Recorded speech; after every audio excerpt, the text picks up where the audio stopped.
So student हा आहे तुमचा 4 मार्कचा क्वेश्चन नंबर 5 तुमच्या प्रॅक्टिस सेट 3.2 मधला आणि नंतर हा प्रॅक्टिस सेट संपेल. एकूण 5च प्रश्न होते. 3 प्रश्न अगदी सोपे होते 2-2 मार्काचे. चौथा प्रश्न 5 मार्काचा होता, तो थोडा अवघड होता, तो मी एकदम डिटेलमध्ये समजावून सांगितला. आणि हा आहे 5वा प्रश्न. तुम्ही जर पुस्तकात तुमच्या बघितलं तर स्टार मार्किंग आहे त्याचा. हॉट्समध्ये अशा प्रकारचे क्वेश्चन हे विचारले जातात शेवटच्या प्रश्नामध्ये जॉमेट्रीला. आता हे खूप अवघड वाटतं आपल्याला, कारण की आपल्या कन्सेप्ट क्लिअर नसतात. परंतु तो जर तुम्हाला सर्कल चॅप्टर एवढं अवघड वाटत असेल, पण मग निदान सोपे प्रश्न तर करा तुम्ही. आणि हे जर प्रश्नांचे तुम्हाला आउट ऑफ मार्क्स मिळवायचे असेल तर तुम्हाला खूप जास्त रिव्हिजन करावी लागेल. एक प्रश्न 2-4 वेळा सोडवावा लागेल. 2-4 वेळा फक्त सोडून चालणार नाही, त्याची परत एकदा महिन्यातून 2 महिन्यातून एकदा रिव्हिजन करावं लागेल. आरामशीर 12 मार्क्स मिळतील, पण कष्ट करावे लागणार आहे. फुकट आपल्याला काही भेटत नाही, त्याच्यामुळे फुकट मार्क्स सुद्धा मिळणार नाही. जर 40 पैकी 40 मार्क मिळायचे, तुम्हाला जर फक्त पास व्हायचं 20 मार्काचं, ते कोणी पास होईल. पण तुम्हाला आउट ऑफ मार्क्स मिळायचे तर मग कष्ट करावे लागणार आहे, त्याला पर्याय नाहीये. मला स्वतःला हे सर्कल चॅप्टर इतका अवघड होता, मी स्वतः तुमच्यामुळे शिकते आहे. त्याच्यामुळे थँक्यू तुम्हाला की तुमच्यामुळे परत माझ्या या चॅप्टरची रिव्हिजन होते आहे. सो आपला क्वेश्चन तुमच्या समोर आहे. In the figure the circle with centre A and B touches each other at point E.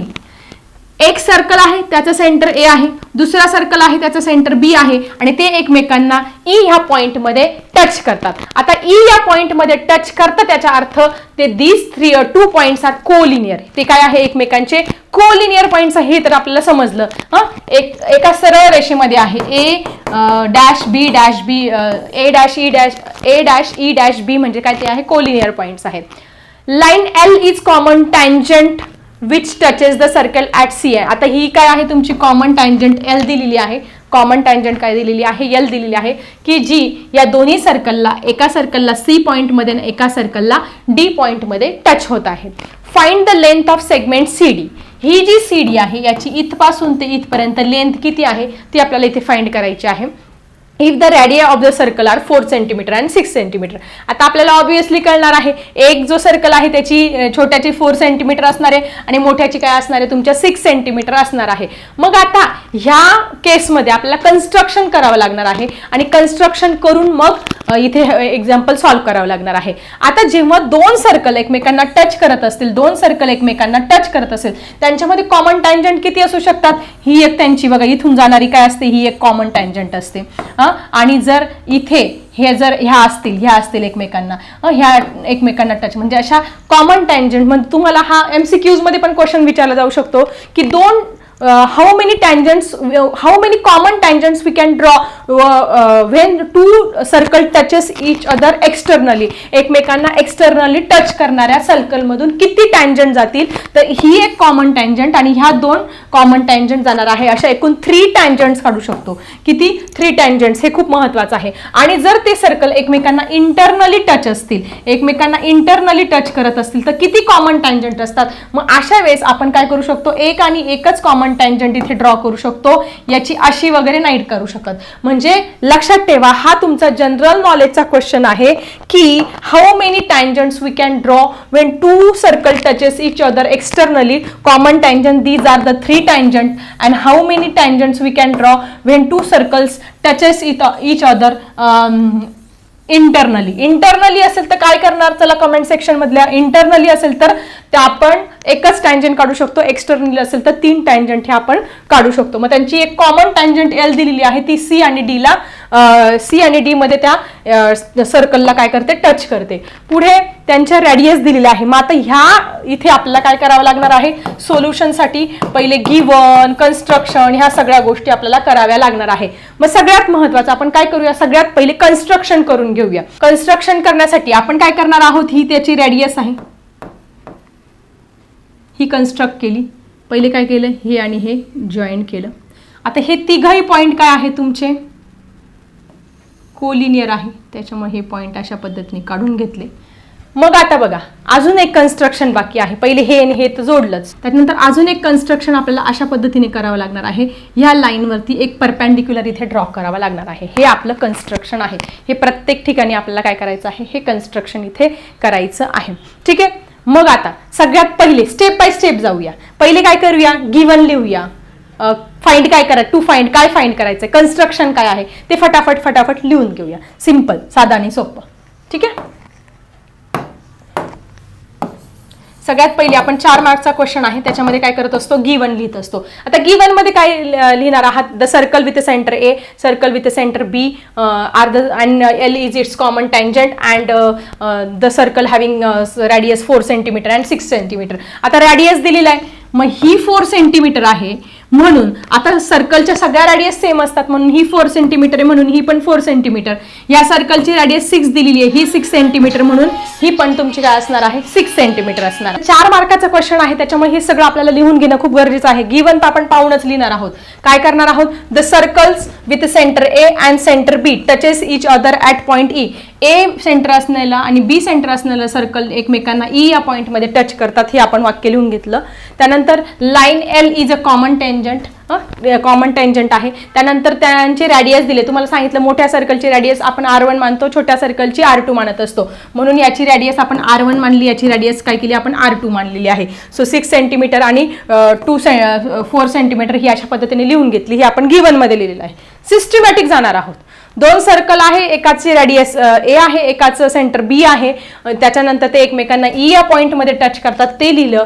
Then it having the common tangent L which and its radius are 4 centimetre and 6 centimetre. Find काय करायला लावलं तुम्हाला, length CD. Length CD किती आहे ही तुम्हाला काय करायची, find करायची आहे. नंतर आपल्याला कन्स्ट्रक्शन करावं लागणार आहे. कन्स्ट्रक्शन मध्ये सगळ्यात पहिले कन्स्ट्रक्शन काय केलं, AC जॉईन केला, A अँड C जॉईन केला, आणि दुसरा काय जॉईन केला तुम्ही, BD जॉईन केला. BD हे आणि हे दोघं काय केलं आपण, जॉईन केलं. म्हणून पहिल्या कन्स्ट्रक्शन मध्ये काय लिहायचं तुम्ही, draw segment AC and segment BD. त्याच्यानंतर पुढे अजून एक कन्स्ट्रक्शन केलं, ड्रॉ सेगमेंट AB. AB जी आहे अशा पद्धतीने जोडली की A', E', B म्हणजे हे तिघं काय काय आले पाहिजे, एका सरळ रेषेमध्ये आलं पाहिजे, अशा पद्धतीने आपण इथे जॉईन केलं. त्यानंतर आपण काय केलं, एक परपेंडिक्युलर पण ड्रॉ केला. इथे काय केलं, एक परपेंडिक्युलर ड्रॉ केला आणि त्याला P नाव दिलं. Draw segment AP perpendicular to segment BD. BD ला काय केलं, हा एक परपेंडिक्युलर अशा पद्धतीने ड्रॉ केलेला आहे. ठीक आहे, ड्रॉ केलेला आहे. मग आता याच्यानंतर आपल्याला प्रूफ कडे जायचं आहे. मग आता तुमच्या एक लक्षात येत आहे का, आपण काय करणार आहोत नेमकं याच्यामध्ये. ठीक आहे, मी तुम्हाला आता हे गिवन, फाइंड, कन्स्ट्रक्शन या गोष्टी कळल्या असेल. आता मी सगळ्यात महत्वाची पुढची गोष्ट तुम्हाला सांगते. पुढच्या गोष्टीमध्ये आपल्याला काय करायचं आहे, नेमकं आपल्याला नेमकं काय करायचं आहे, नीट छानपैकी नीट समजून घ्या तुम्ही. इथे आपल्याला एक मिळणार आहे गोष्ट, ती म्हणजे रेक्टँगल मिळणार आहे. हा रेक्टँगल जर कॉन्ग्रंट दाखवला तर समोरासमोरच्या बाजू सारख्या येणार आहे, तो एक मिळेल. आणि इथे एक ट्रायंगल पण तयार झालेला आहे. हा छोटा, हा तुमचा राईट अँगल ट्रायंगल तयार झालेला आहे. हा राईट अँगल ट्रायंगल, हा जो राईट अँगल ट्रायंगल आहे बघा, हा राईट अँगल ट्रायंगल, इथे कलर देते मी, हा राईट अँगल ट्रायंगल. इथे पायथागोरस थेरम जर आपण वापरलं तर आपल्याला ही साईड सुद्धा मिळून जाणार, ही साईड सुद्धा मिळून जाणार आहे. आता ही टोटल ही 4 आहे, ही 4 आहे, तर ही पण 4 येणार आहे. म्हणजे ही छोटू साईड, ही PB साईड किती आली, 6 मधून 4 गेले, 2 सेंटीमीटर आलेली आहे. हे तर आपल्याला कळलं. त्याच्यानंतर जेव्हा 2 सर्कल एकमेकांना एक्सटर्नली टच करत असेल तर त्यांची काय करतो आपण, ऍडिशन. मग त्याच्यानुसार ह्याची काय करणार आपण, ऍडिशन. म्हणजे 4 + 6 हे दोघं मिळून किती झाले तुमचे, 10 झाले. मग ही 10 झाली, ही 2 झाली, मग ही पायथागोरसच्या थेरमनी काढू शकतो. मग ही मिळाल्यानंतर ही पण मिळेल, कारण तुमचे जे रेक्टँगल आहे, रेक्टँगलच्या समोरासमोरच्या बाजू काय असतात, कॉन्ग्रंट असतात, समोरासमोरच्या बाजू काय असतात, कॉन्ग्रंट असतात. आणि अशा पद्धतीने आपण काय करणार आहोत, इथे प्रूफ दाखवणार आहोत. ठीक आहे, चला सुरुवात करूया आपल्या प्रूफला. सो स्टुडंट, आता सोल्युशन मध्ये सगळ्यात पहिले आपण काय करणार, मेजरमेंट लिहून घेणार आहात. तुमचं जे छोटं सर्कल आहे त्याचं 4 सेंटीमीटर रॅडियस, हे 4 आहे, तर हे पण 4 असणार आहे. मग आपण हे डायरेक्ट इथे पण लिहिणार आहोत, दॅट इज AC. AC जर तुमचं 4 सेंटीमीटर आहे तर तुमचं E पण किती असणार आहे, 4 सेंटीमीटर. सेम येणार आहे, हे लिहून घेणार तुम्ही, radius of the same circle. त्याच पद्धतीने दुसऱ्या सर्कलसाठी पण लिहिणार आहात, BD is equal to BE. हे पण दोघं काय असणार आहे, सेम असणार आहे. BD is equal to BE 6 centimetre because radius of the same circle. अशा पद्धतीने आपण हे लिहून घेणार आहोत सगळ्यात पहिले. त्याला इक्वेशन नंबर 1 नाव देऊया. त्याच्यानंतर सगळ्यात पहिले तुम्ही सगळे टँजंट थेरम शिकला आहात की एक सर्कल आहे, त्याला एक टँजंट हे करत असेल ह्या पॉईंटमध्ये, तर ती जी रॅडियस असते ती काय असते, एकमेकांना परपेंडिक्युलर. टँजंट आणि रॅडियस एकमेकांना परपेंडिक्युलर असते. मग आता इथे ऑलरेडी 90 डिग्रीचा अँगल तयार होणार आहे, इथे पण 90 डिग्रीचा अँगल तयार होणार आहे. म्हणजे इथे काय आहे, हे एकमेकांना परपेंडिक्युलर आहे. AC is perpendicular to CD और BD is perpendicular to CD. त्याच्यामुळे इथे काय होणार आहे, आपल्याला टँजंट थेरम पण यूज करावा लागणार आहे. आणि याच्यानंतर आपला जो रेक्टँगल तयार होईल त्याच्यामध्ये हा 90 मिळाल्यानंतर हा एक 90 दाखवावा लागणार आहे. तो मिळाल्यानंतर आपोआप पुढचा आपल्याला अँगल इथे मिळणार आहे. त्याच्यानंतर ए बीचं मेजरमेंट बघा, हा 4 आहे, मग आता हा 6 आहे म्हणून हा पण काय येईल तुमचा 6. आणि तुम्ही बघा when two circles touches each other, when two circle touches each other externally, मग त्यांचं the distance between their centre is equal to R1 plus R2. आपण काय करतो याची ऍडिशन करत असतो. मग 4 प्लस 6 किती झाले तुमचे 10. हे डिस्टन्स किती आलेलं आहे तुमचं 10. मग AB is equal to AE plus EB. AE plus EB. मग आता AB कसं काढणार, मग AE किती आहे तुमचा 4, इथे किती आहे 6, मग 4 प्लस 6 किती आला तुमचा 10 सेंटीमीटर. हा किती मिळाला 10 सेंटीमीटर. अशा पद्धतीने आपल्याला हे इथे मिळालं आहे. इथपर्यंत तुम्हाला आय थिंक समजलं असेल. अगोदरच्या स्टेपमध्ये आपण काय केलेलं आहे, अगोदरच्या स्टेपमध्ये आपण गिवन लिहिलं, गिवन तिथूनच लिहायचं आहे, फाइंड लिहिलं आणि कन्स्ट्रक्शन 3 कन्स्ट्रक्शन केलेले आहे.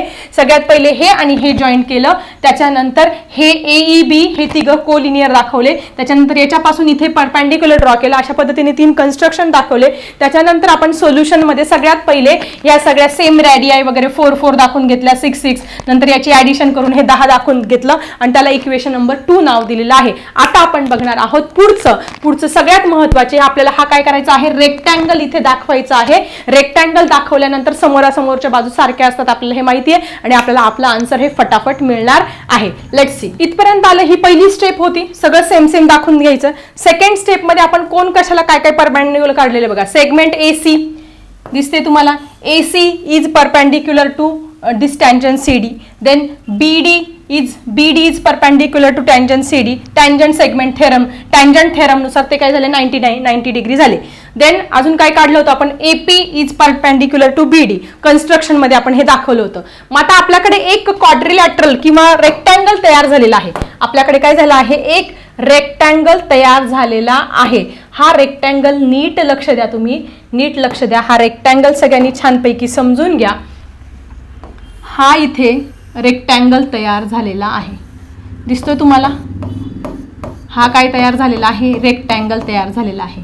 रेक्टँगलच्या समोरासमोरच्या बाजू काय असतात, सेम असतात. मग आता हा रेक्टँगल आहे हे दाखवण्यासाठी आपल्याला त्याचे सगळे अँगल जे आहे ते 90 डिग्री दाखवावं लागणार आहे. आता हा टँजंट थेरमनुसार हा 90 डिग्री आलेला आहे, हा पण 90 डिग्री आलेला आहे. आता हा याच्यावरती परपेंडिक्युलर काढल्यामुळे हा पण काय आहे तुमचा 90 डिग्री आलेला आहे. Because segment AP is perpendicular to BD म्हणून हा पण 90 आला. मग हा 90 तुमचा, हा 90 आणि हा 90 किती झाले 270. मग 270 मध्ये परत हा 360 मध्ये, चारी कोणांच्या मापांची बेरीज 360 असते.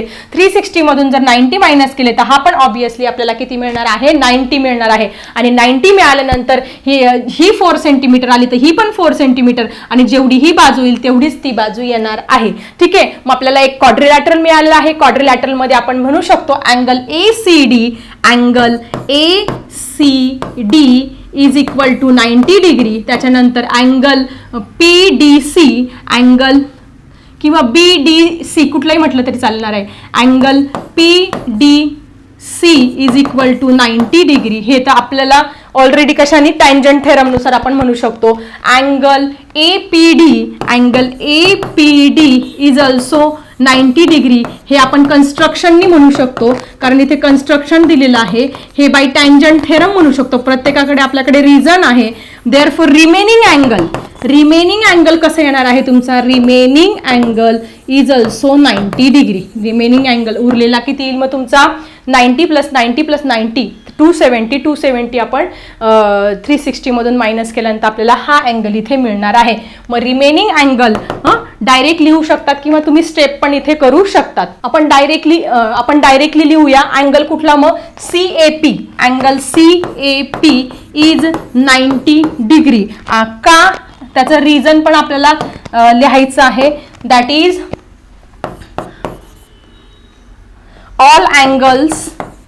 all angles of rectangle are 90 degree, are perpendicular to each other किंवा परपेंडिक्युलर बाय आर 90 डिग्री, हे त्याचं काय झालं, रिझन झालं. ठीक आहे, येत्या लक्षात इथपर्यंत समजलं सगळ्यांना. हे तुमचं एक्झाम्पल. या एक्झाम्पलमध्ये गिव्हन टू फाइंड कन्स्ट्रक्शन आपण पाहून लिहिलेलं आहे. आणि फक्त कन्स्ट्रक्शन मध्ये काय केलं, हे जॉईन केलं आणि याच्यावरती परपेंडिक्युलर ड्रॉ केलेलं आहे. ठीक आहे, हे सगळं तर पाहूनच लिहायचं, त्याच्यामुळे याच्यात काही टेन्शन नाही. त्याच्यानंतर पुढे काय केलं आपण, पुढच्या स्टेपमध्ये AC is congruent to AE दाखवलं, D is congruent to B because they are the radii of the same circle. त्यानंतर AB कसा तयार झाला, AE प्लस EB पासून 4 + 6 = 10 सेंटीमीटर, याला इक्वेशन नंबर 2 नाव दिलं. त्याच्यानंतर पुढच्या सेकंड स्टेपमध्ये काय केलं, कशाला काय परपेंडिक्युलर आहे, AC is perpendicular to CD, then BD is perpendicular to CD and AP is perpendicular to BD, हे दाखवून घेतलं. का, आपल्याला चौकोनाचा आयताचा प्रत्येक कोण 90 अंशाचा दाखवायचं म्हणून हे सगळं टँजंट थेरम कन्स्ट्रक्शन वगैरे दाखवून दिलं. त्याच्यानंतर आपल्याला एक रेक्टँगल मिळाला. रेक्टँगल मध्ये हा 90 डिग्री आला, हा 90 degree, why, because of tangent theorem. त्याच्यानंतर हा याला परपेंडिक्युलर म्हणून हा ऑब्विसली 90 डिग्री कन्स्ट्रक्शन मध्ये दिसतंय. मग उरलेला अँगल तुमचा 90 डिग्री आला. का, all angles of rectangles are congruent. आता तो परफेक्टली आपल्याला रेक्टँगल मिळालेला आहे आणि आता आपल्याला पाहिजे ते करू शकतो. आता एक गोष्ट लक्षात ठेवा, आता सगळ्यात महत्वाची, हे सगळं झाल्यानंतर आपल्याला एक ट्रायंगल मिळतोय बघा. हा ट्रायंगल मिळतोय, दिसतोय, हा ट्रायंगल आपल्याला इथे मिळतो आहे. हा ट्रायंगल, ह्या ट्रायंगलचं इथे कलर देते पाहिजे तुम्ही, ह्या ट्रायंगलचं आपल्याला पायथागोरस थेरम वापरायचा आहे. आता हा तर 2 मिळालेला आहे, हा 10 मिळालेला आहे. मग पायथागोरस थेरम वापरून आपण एपी काढू शकतो आणि एपी काढल्यानंतर जेवढं एपीचे माप तेवढंच काय माप येणार आहे तुमचं सीडीचं पण येणार आहे. ठीक आहे, चला फटाफट आता पुढचं सॉल्व्ह करूया. आता इथे आपण मेजरमेंट लिहून घेऊया.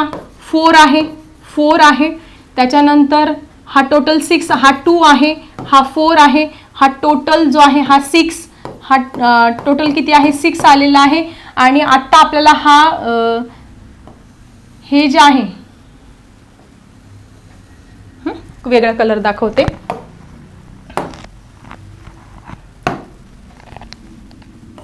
हा जो ट्रायंगल आहे इथे पायथागोरसचा थेरम आपल्याला काय करायचं आहे, अप्लाय करायचं आहे. का, कारण का आपल्याला ही साईड फाइंड करायची आहे. कारण रेक्टँगलची आयताची समोरासमोरची 4 सेंटीमीटर मिळाली पण ही आपल्याला मिळाली नाही. मग इन ट्रायंगल APB तुम्ही लिहू शकतात. Okay, let's see in triangle APB, in triangle APB, angle APB is 90 degree. हा 90 डिग्री आहे. AB is 10 centimetre. then PB जे डिस्टन्स आहे PB is equal to 2 centimetre. so we have to find the AP. मग आता काय करणार, according bye Pythagoras theorem, आपलं Pythagoras theorem इथे वापरणार आहोत. बाय पायथागोरस पायथागोरसचं थेरम आपण इथे वापरणार आहोत.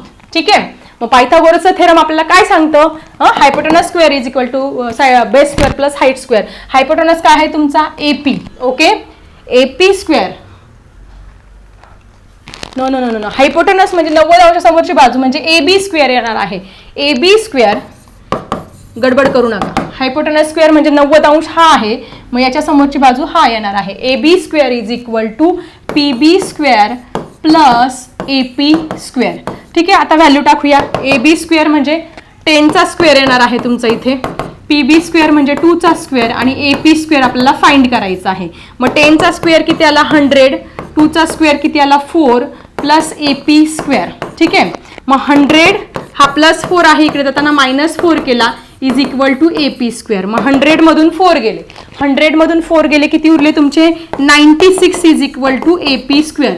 Taking square root of both side, आपण दोन्ही बाजूंचं वर्गमूळ घेणार आहोत. Taking square root of both side, दोन्ही बाजूंचं वर्गमूळ घेऊया. आता वर्गमूळ घेण्यासाठी 96 चे आपल्याला फॅक्टर पाडावा लागणार आहे. म्हणजे आपल्याला रूट मध्ये काहीतरी व्हॅल्यू मिळणार आहे. मग 96 आहे ना, मग 2 ने भाग देऊया. 2 4 जा 8, उरला 1, 2 8 जा 16, परत 2 2 2 जा 4, 2 4 जा 8, परत 2 ने 2 1 जा 2 2 2 जा 4 2 6 जा 12 परत 2 3 जा 6 आणि 3 1 जा 3. हे का पाडायचे आपल्याला क्वेश्चन्स तरी वर्गमूळ मिळालं पाहिजे. सो या 2 च्या ऐवजी आपण एक 2 घेतला, या 2 च्या ऐवजी आपण एक 2 घेतला आणि 3 2 जा 6 6 ला काय केलं आपण रूट मध्ये लिहिलं. म्हणजे तुमचं किती आलं 2 2 जा 4 4 2 जा 8 8 2 जा 16 16 इंटू 6 केलं तर तुमचं काय येणार आहे 96. 16 6 जा 96 येणार आहे. आणि मग 16 काय ह्याचं वर्गमूळ आहे 4चं. आपण 4 ला इथे बाहेर काढू शकतो, 4 ला इथे बाहेर काढू शकतो. ठीक आहे. मग आता हे मी तुम्हाला सोडून दाखवलेलं आहे की स्क्वेअर रूट कसं काढायचं. 16 इंटू 6 आपलं इथे आलेलं आहे. मग आता 96चे फॅक्टर काय आले 16 into 6 is equal to AP square. मग आता 16 काय ह्याचं स्क्वेअर रूट आहे 4चं, मग 4 ला बाहेर काढलं रूट 6 सेंटीमीटर आला तुमचा AP. APची व्हॅल्यू अशा पद्धतीने आपल्याला आपला आन्सर मिळालेला आहे. ही AP आलेला आहे 4 रूट 6 सेंटीमीटर. मग हे जर 4 रूट आहे तर CD पण काय आहे 4 रूट 6 सेंटीमीटर. मग आता हे लिहिताना आन्सर कसं लिहिणार बाळांनो, हे लिहिताना कशा पद्धतीने लिहायचं आहे बघा, समजून घ्या. That is opposite side. आता हे सेकंड स्टेप झाली होती ना, आता ही तुमची थर्ड स्टेप होती आणि आता ही लास्ट स्टेप तुमची 4th स्टेप आहे. Opposite side of rectangle are congruent. काय असतात कॉन्ग्रंट असतात. That's why segment AP congruent to segment CD. आणि मग इथे आन्सर येईल तुमचं therefore AP is 4 root 6 centimetre, therefore CD is also 4 root 6 centimetre. मिळाला आन्सर. सोपा आहे. नीट लक्षात आलं. सगळ्यात पहिले स्टेप बाय स्टेप जाऊया. नीट समजून घ्या. सगळ्यात पहिले हे एक्झाम्पल होतं तुमच्या समोर काहीच नव्हतं दिलेलं. हे कन्स्ट्रक्शन फक्त एक टँजंट वगैरे दिलं होतं. तुम्ही फटाफट काय केलं हे आणि हे जॉईंट करून घेतलं. नंतर इकडनं पण एक परपेंडिक्युलर ड्रॉ केला. गिवन मध्ये काय लिहिलं that is the circle with centre A and circle with the centre B touches each other at point E and L is its common tangent and the radius of bigger circle is R1 is 6 cm and R2 is 4 cm. हे given मध्ये लिहून घेतलं. Find काय करायचंय CD find करायची म्हणून इथे CD लिहिलं.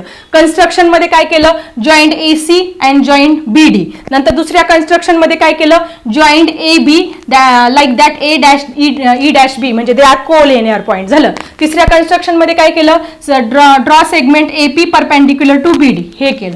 ठीक आहे. अशा पद्धतीने तिने कन्स्ट्रक्शन करून घेतलं. नेक्स्ट पुढच्या याच्यामध्ये काय केलं पुढच्या याच्यामध्ये आपण हे सेम दाखवून दिलं की ही 4 सेंटीमीटर आहे तर मग हे पण 4 centimetre because of the radii of the same circle. त्याच्यानंतर हे 6 सेंटीमीटर म्हणून हे पण 6 centimetre radii of the same circle हे दाखवून दिलं. बघा हे 4 सेंटीमीटर असे 6 centimetre radii of the same circle. त्याला इक्वेशन नंबर 1 नाव दिलं. त्याच्यानंतर हा AB कसा तयार झाला 4 + 6 is equal to 10.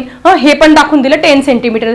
Theorem of touching सर्कलच्या थेरमनुसार R1 + R2 आपण करत असतो. ठीक आहे. ते झालं. ही झालं तुमचं त्याला इक्वेशन नंबर 2. त्याच्यानंतर काय कशाला परपेंडिक्युलर आहे AC perpendicular to CD BD perpendicular to CD. मग टचिंग तुमचं टँजंट थेरमनुसार हे दोघं काय झाले 90 डिग्री. त्यानंतर AP पण कशाला आहे याला परपेंडिक्युलर हा पण काय झाला तुमचा 90 डिग्री. मग हा 90 उरलेला पण किती येईल तुमचा 90 येणार आहे by that because addition of all the angles of quadrilateral is 360 degree. मग ते सगळं आपण दाखवलं बघा. त्याला पण आपण प्रूफ दिलेला आहे CDPVA मध्ये. हा 90 हा पण 90 कन्स्ट्रक्शननुसार. मग उरलेला अँगल पण काय येईल तुमचा 90 because all angles of rectangles are 90 degree. ठीक आहे. आणि शेवटी काय केलेलं आहे आपण ह्या शेवटचा उरलेला जो ट्रायंगल आहे याच्यासाठी आपण पायथागोरस थेरम वापरलेला आहे. कारण का आपल्याला opposite side of rectangle find करायचे होते. मग हा इथे 2 मिळाला, हा 6 मिळाला तुम्हाला हा 10 मिळाला. मग पायथागोरसचं थेरम आपण वापरलं आणि फायनली आपल्याला ही जी व्हॅल्यू आहे APची व्हॅल्यू 4 रूट 6 मिळालेली आहे. ते कसं आलं ते मी तुम्हाला डिटेलमध्ये सांगितलं. मग हा 4 रूट 6 आहे म्हणून हा पण काय तुमचा 4 रूट 6 आहे. सो अशा पद्धतीने फायनली हा तुमचा प्रॅक्टिस सेट 3.2 होता. पहिला दुसरा तिसरा क्वेश्चन तर आपण ऑलरेडी खूप सोपा होता तो घेतला होता. परंतु तुमचा चौथा प्रश्न की जो खूप मोठा होता आणि हा 5वा प्रश्न एवढा मोठा हा 5वा प्रश्न होता, फक्त आपल्याला हे एवढं दिलं होतं आणि त्याच्यावरून आपण काय केलं, हे सगळं CD वगैरे फाईन केलेलं आहे. सो अशा पद्धतीने हा 5 नंबरचा हॉटचा क्वेश्चन पण आपण इथे सोडवलेला आहे.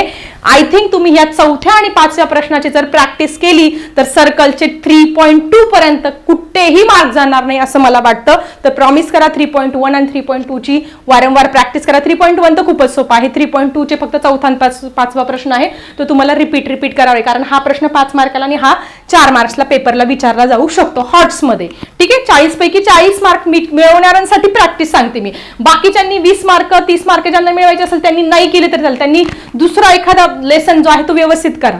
ठीक आहे, आलं लक्षात, पण मग शक्यतो करा. आता आय थिंक तुम्हाला कन्सेप्ट क्लिअर झाली असेल. सो 3.2 आपला इथे संपलेला आहे. आता लगेचच लवकरच 3.3 सह भेटूया. आता मी थांबते. Bye everyone.